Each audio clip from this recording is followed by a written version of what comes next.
Okay, so ito yung stock na tambucho ni Motorstar 175. Tinanggalan natin siya dito, no? Yan, so yung tornilyo pala na guys is 13 pala siya.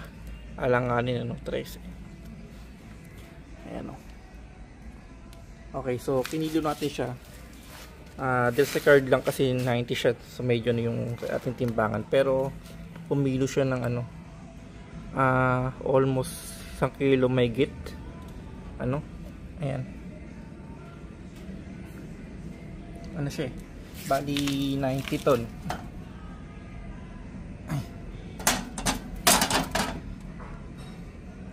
So almost mga 2 kilo pala siya, 2 kilos, ano. Ayan. Okay, so 2 kilos yun. Ito ay yung ating bagong muffler. So parang napakagaan talaga niya. Parang wala pang 1 kilo, no? Parang kalahating kilo lang. Ayan. So yun, talagang malaki difference. Medyo gagan yung ating motor, no? Ayan.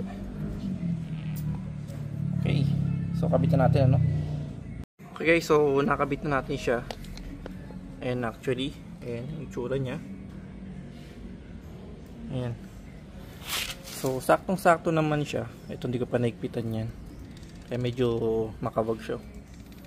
Ayan. So yun nga lang guys, talagang yung bracket talaga hindi siya makapal, no?